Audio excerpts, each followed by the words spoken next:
Welcome to the Loyalty Program Builders podcast, where together with the top industry experts, we discuss business and technical challenges of implementing and running loyalty programs. Loyalty programs are complex. That's why together with our guests, we make difficult processes easy to understand and provide actionable steps to reach your loyalty program goals. Subscribe to our newsletter and become a part of a community dedicated to loyalty program excellence. Hey everyone, today we're discussing the humans behind loyalty initiatives and touching on the build versus buy loyalty technology dilemma. The goal of this episode is to provide you with action steps to set the right goal for your loyalty initiative before you choose the right technology to support it. Our guest for today is Henry Christian, a business and loyalty leader specializing in driving growth and customer loyalty in B2C companies across various sectors. He's earned a reputation for designing, building, and operating award-winning loyalty programs for Southeast Asia on-demand services, e-commerce, retail, lifestyle, and financial service businesses. So without further ado, here's Henry.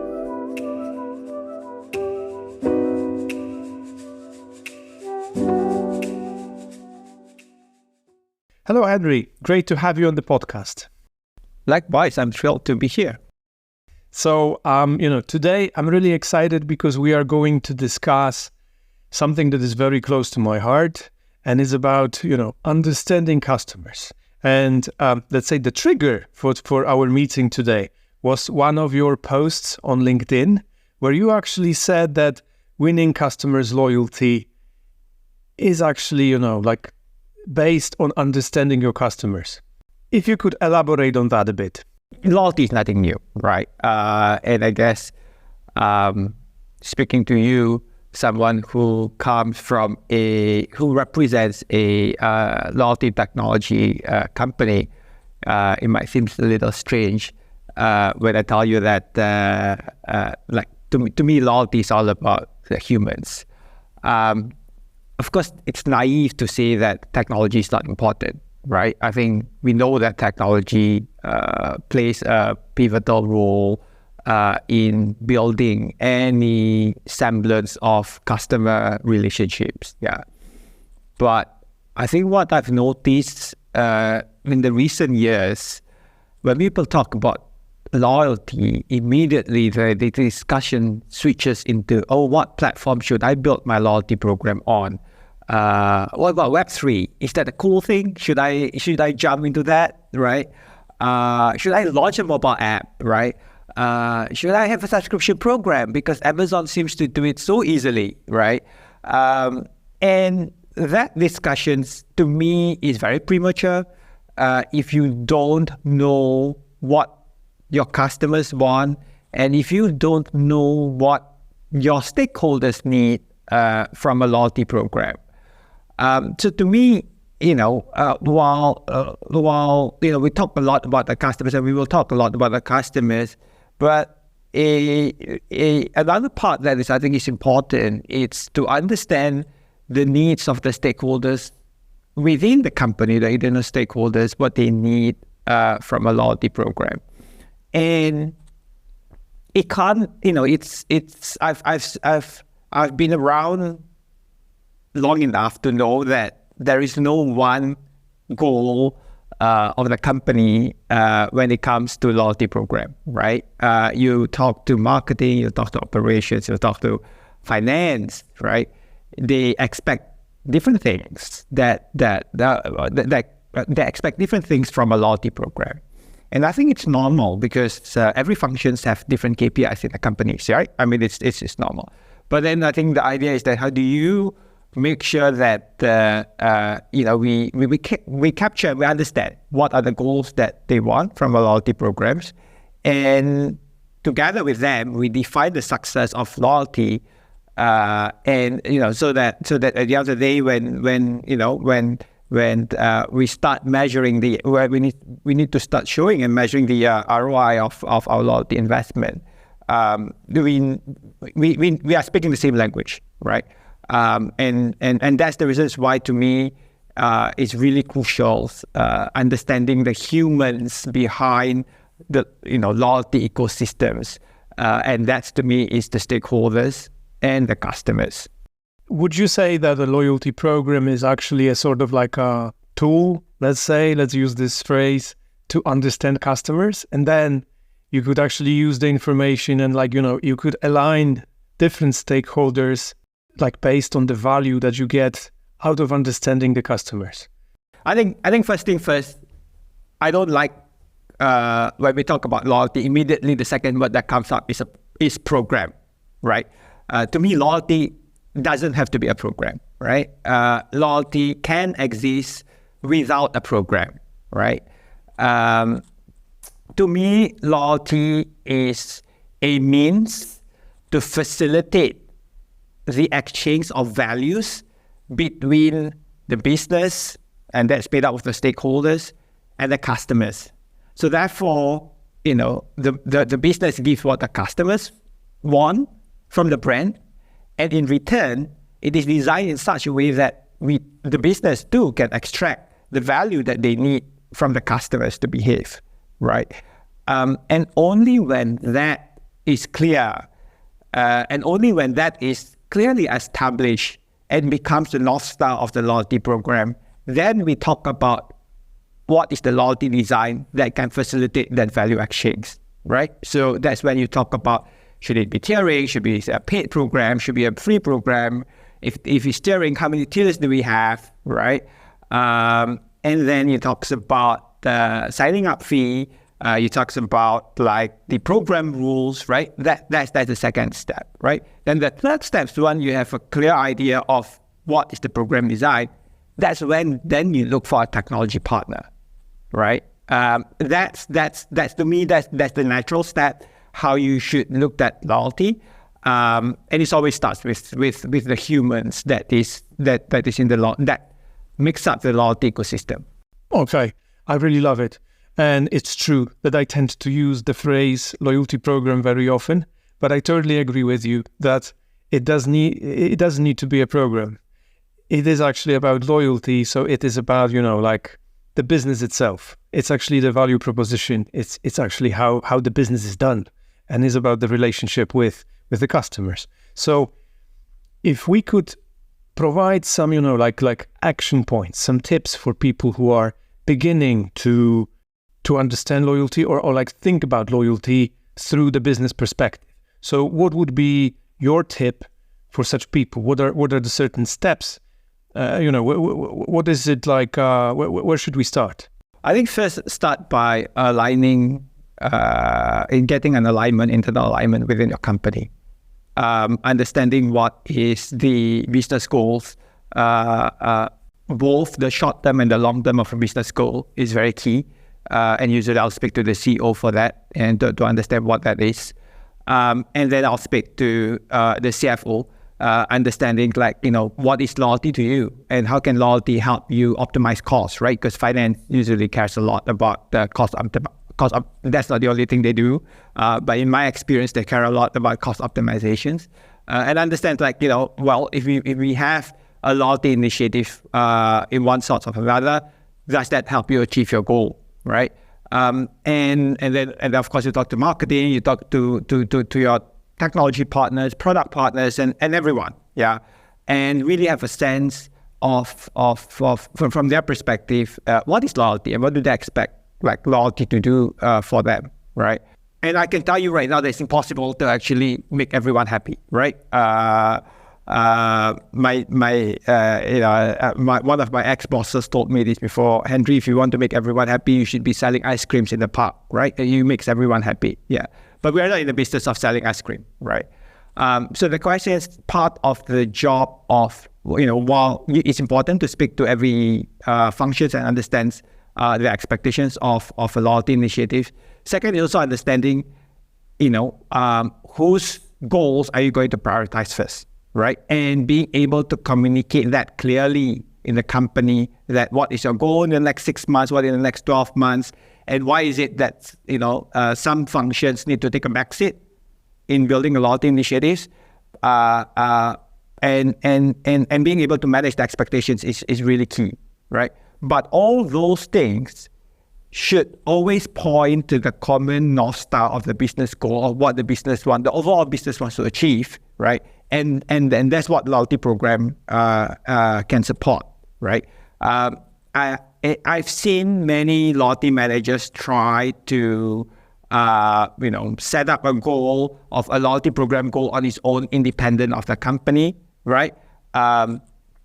It backfires usually, because then at the end of the day, if you set up your own goal because for whatever ego that you want to do, you might have, you won't get the support from your internal stakeholders. And that is, to me, the number one failure of a loyalty program within the company. Having no support, having no alignment within the company to support your loyalty initiatives. Because I've always said this, that loyalty is a team sport. It cannot be done. It cannot be carried out by the loyalty team alone. Every functions within the companies need to play their part in winning customers' loyalty, right? Because the truth is the customers doesn't care whether that product or services comes from the loyalty team, marketing team, operations team. They see the brand as a whole, right? And it just takes one weak point to spoil everything, to spoil the customer experience. And therefore, I think that it's important to get the support of your stakeholders. But for you to get the support, you first need to serve them, to serve the goal of your stakeholders. Okay, so then you take a look at the North Star, and then you make sure that the loyalty initiative is aligned to the North Star. And you also said that it's not possible to make everyone happy, and it's really, it's just good to understand it from the very beginning. I think that you've already said that, or implied it, but who will be the people that you need to take under consideration? So if you were to give advice, who to make happy first, who would that be? Well, I think your CEO, right? I mean, he's the chief. He's your paymaster. I mean, let's be pragmatic about it. He has a goal that he needs to achieve for that quarters or for that year, right? Knowing what it is really important, right? Because I expect a good CEO to actually set the overall directions, company's directions for that particular year, right? And then everyone else should toe the line and ensure that the overall business goals are achieved, right? So to me, I'll start with him and understand what it is, and then you go a layer below and understand how the different functions are supporting his or her goal to achieve the company's goal. Brilliant. Okay, thank you so much for sharing that. Now we've cleared this first point, and then it was the stakeholders, then the customers, and then was the technology. And I really like this sort of like a process where technology is not the first thing that comes to your mind, but it's actually the real needs of the company and of the customer. So if we could discuss right now the needs of the customer, because you have a really nice framework, or it looks to me like a certain plan that we could all follow, or at least test. And this plan to understand customers starts with understanding their inner desires. If you could explain this a bit. Well, I just give let's use a retailer as example, right? How typically in the past, how a retailer will segment their customers, they use let's use RFM. But I have nothing against RFM. By the way, I love RFM. But let's use RFM as example, right? And then they come in and they look at how many times a customers comes to my stores, how frequent they purchase it, how much do they spend a year, and when's the last time they turn out they come into the stores, and that's it, right? And then I segment it as that, right? But I think humans are not as simple as I come into the stores because I want to buy new clothes. Yeah. Understanding the inner desires why people buy clothes is really important, right? I know, even guys, right? People like in the past, people used to say that I used to work for big retailers. So I have stakeholders who says that don't focus on the male, just focus on the female customers, because the male customers, they just come in once a year, buy black t-shirts that last for, that might be true in the past. I think, but like you look good, whatever you're wearing, you look great on you. I'm sure you care about how you look on the video, how you look in front of your colleagues, right? So the inner desires of people buying clothes, right? It's different for different persons, right? The inner desires is that I want to look good. It's important for me to look good, right?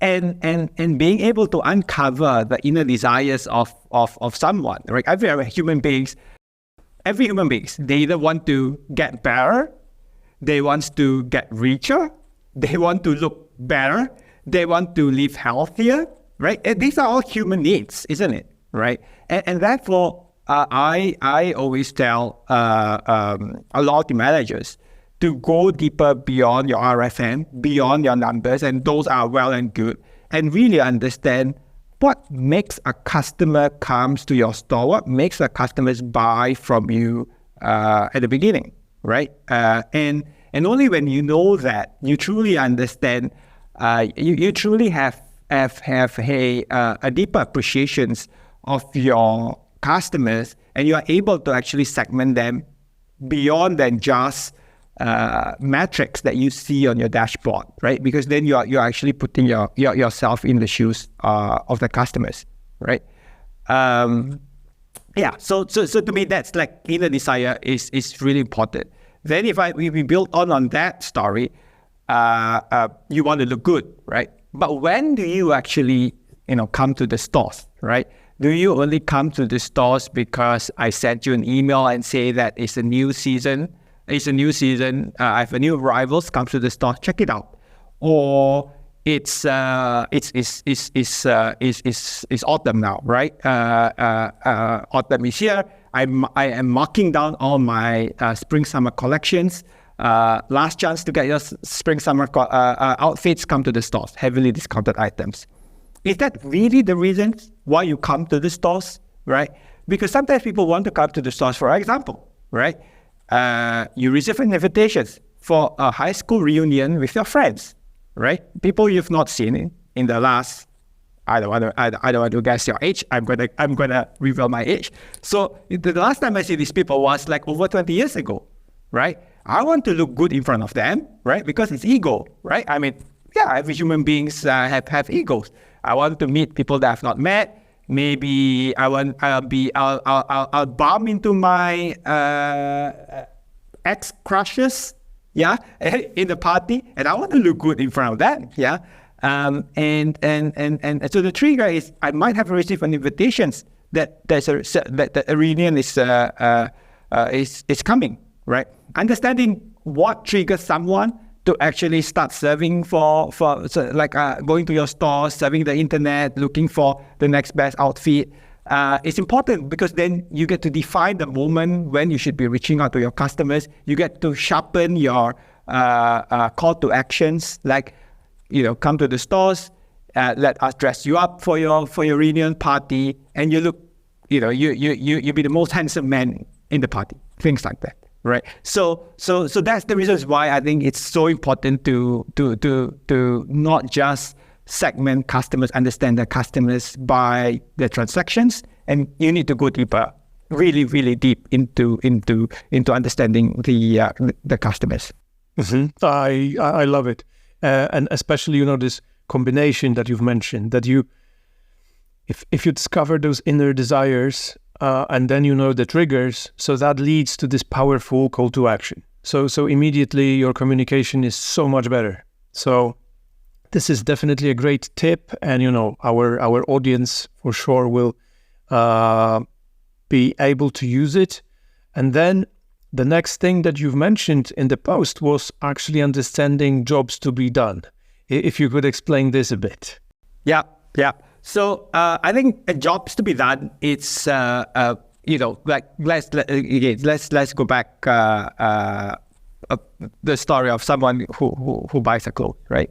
So we know the inner desires to look good. the trigger when someone actually wants to buy when this person receives an invitation to his high school reunion.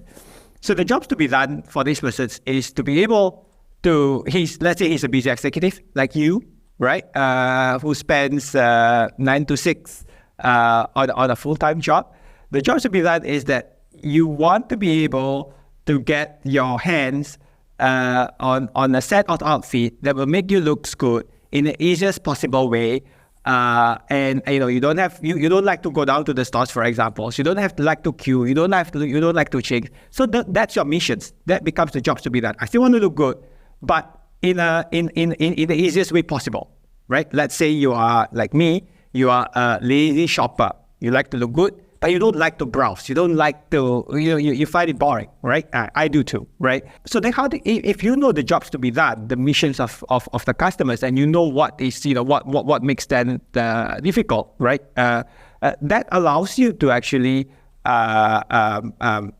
identify who is your ready buyers, right? Who are your ready buyers? And these are the people that be very precise. It allows you to be very precise in your communications, in your service, and says that, hey, Rick, I know you don't have the time. I know you're busy. You want to look good. How about I deliver a set of outfit to you? And I've done this before with my previous employers, right? Try it on. Whatever you don't like it, you return it to us. Whatever you like it, you pay for it. We make your life simple, right? And of course, this is just one example of the jobs to be done for a lazy shopper. There are plenty of others, but that requires willingness and of course investment to really understand the jobs to be done of your different customers, and of course to decide which segments is important for you to serve and cater to that very segment. Okay, thank you.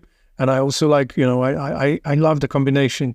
So you're bringing this clear understanding of the process, and now it's like understanding triggers plus jobs to be done, and then actually it helps you identify ready buyers. So we get the business benefit right away.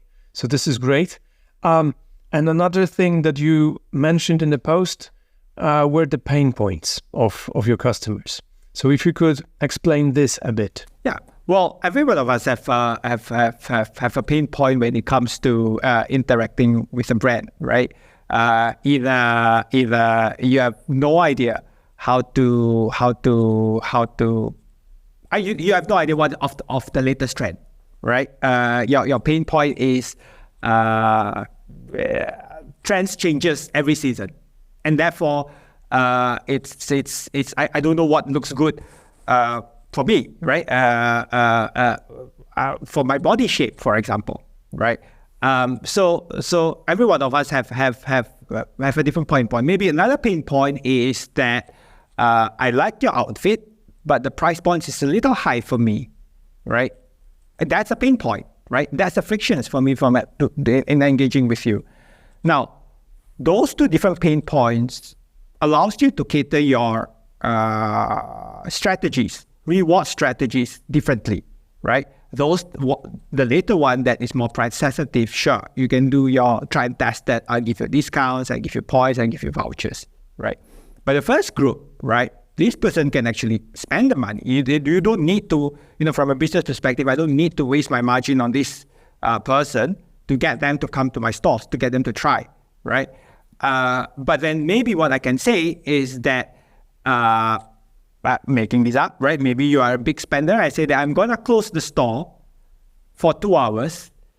Come to the stores at your selected time, right? And then I'll get a personal shoppers for you, right? Who will come in, right? And pick the outfit for you, and enjoy a canapes, enjoy a beer on us in the stores, right? That sounds fantastic, right? Immediately, you feel assured that there's an expert who can advise you on the latest trend based on your body type, right? Based on your needs, right? And that allows you to look good, right? It all gels back to your inner desires of wanting to look good, right? Immediately, I address your pain point up front, that I know that you want to look good, you don't have the time, and you don't understand the trend. Let us help you. Yes, sir. And it's also like, it sounds like a really nice framework for coming up with relevant rewards. Like then when you actually understand those jobs to be done and pain points, you actually can, when you've said about this idea for like, closing the store and helping me out with like choosing several outfits and then just okay, coming back home with everything I need for the season, it really looks, or it feels like something I would definitely, like to take part in. So that sounds to me like a cool framework for coming up with relevant rewards. Yeah, I think people talk about, loyalty marketers have talked about personalization since the dawn of age, right? Everything that you read is all about personalizations. But this is one real thing that you can do about personalizing your rewards, right? It's just not, people talk about personalization. It's like, okay, for this person, I send €3. For that person, I send €5. For that person, I send €10. But it's not just about that. It's about understanding what is the biggest impediment, what is the pain point that the customers have. And then immediately upfront, I tell you, I'm going to remove it for you. I'm going to make your life easy. This is it. And to me, that is rewards in itself. Yeah, for sure. I totally follow that. Thank you for explaining and making it clear, because, it sounds, as you said, these are the buzzwords that have been around for years, but actually being able to coming up with a structure, with a sort of certain way how to, go beyond the marketing terminology and actually being able to implement it. This is a huge difference. That's a game changer. So here you also mentioned that if you know inner desires and you know pain points, then you have this winning value proposition. So I guess that it also helps to define the loyalty initiatives and align them with the North Star, right? Exactly. Because I was just talking to a friend of mine who is in the industry as well, and I say that we're just talking about like the latest loyalty programs that were just launched. I'm sure you know some of these brands, and I say that, does it excite you? Is it exciting? It seems that everyone is coming up with double points, tiers, and whatnot. There's nothing wrong with that, by the way. I mean, if it works for your business, go for it, right? But how do you ensure that, what if you're not interested in points? What if you are not interested in cashback, right? You don't need to be incentivized with points to interact with the brand, right? Because you have a different problem, right? And the only way to do that is to know your inner desires, to know your pain point, that will allow you to craft a value proposition that's suitable for you, right? And that goes back, and then I can go back to my business and says that, look, I'm getting erect in the stores, right? In the most cost optimized ways. I'm not spending €50 on him because he can well afford it, right? But yet I'm giving him something that he wants, and he comes to the stores. Perfect. Thank you. So, I'm really grateful that you've actually, laid out the whole system, and we actually started with stakeholders, and we started with the North Star, like, the sort of like the clear business vision.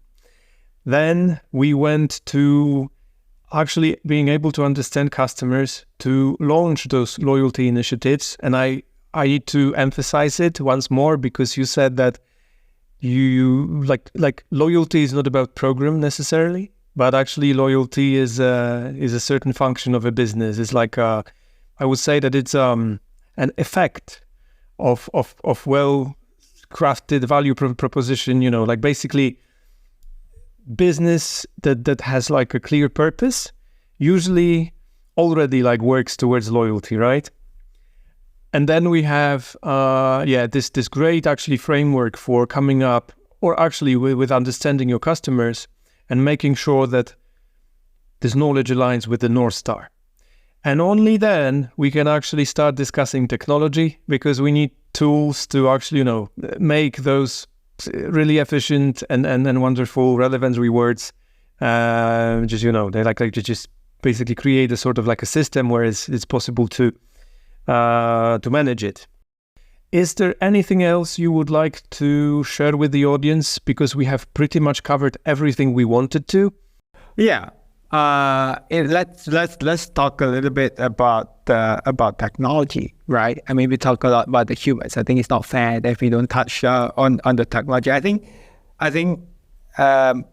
one of my advice is that people like to ask me what is the best loyalty platform out there, right? Like people will just ping me randomly and says that tell me what's the best loyalty. I say, well, it depends. Like, what do you need it? Like, what do you need, right? I mean, it's like, if I use car, I like to use car as an analogy. I say that if a Toyota can get you from point A to point B, you don't need a Ferrari, unless you are actually racing an F1. Then maybe you need a F1 car, right? You need a fast car.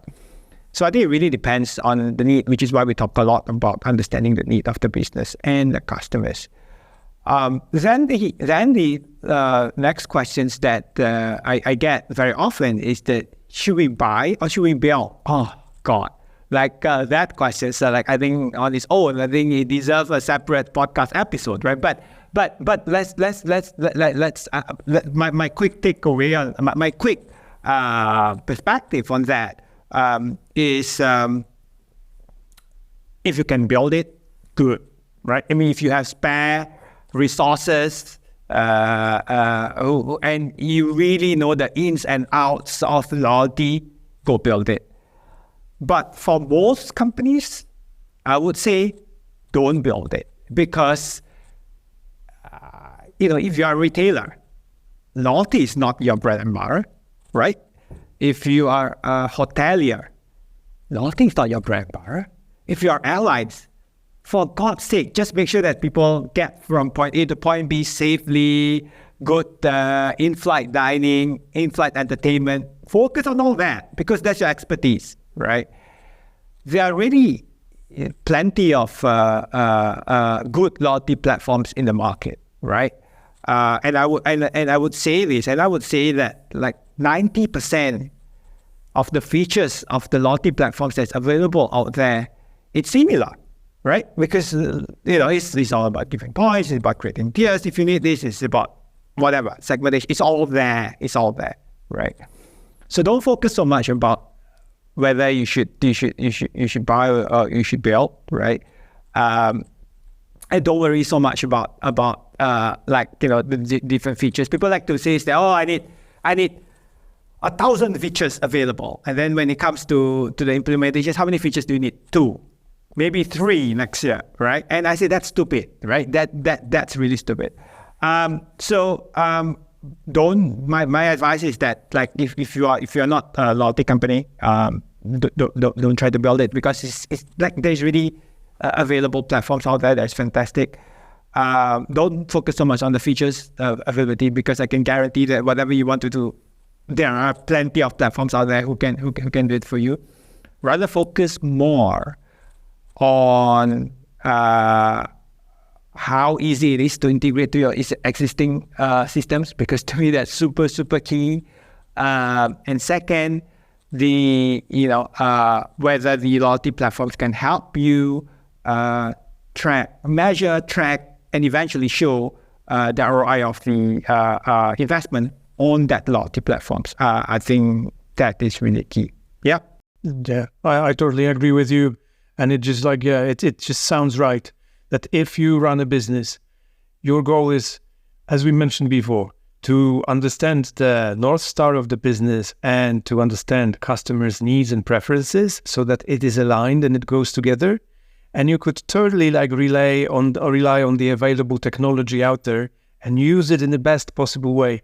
And I've seen it. I've seen it myself, where actually people choosing any sort of marketing technology. I would say very often you have those tools that they compete on the number of features. So you have this plus this and this and this. But in fact, when I interviewed customers, because this is something I truly love, And then they told me that, well, in fact, we use only those 2 features and that's enough. So we didn't even, allocate the time to check out all those things that happened during the last year. So I totally agree with this take. And it's also important to remember that you can basically think, as you said, you don't need to think about like technology that allows you to build a loyalty program. You can actually start with certain loyalty mechanics and then just see what happens. Try to implement 1 or 2 loyalty mechanics, and then you could just develop, from there. You could just have this wonderful starting point and then, try to build as you go.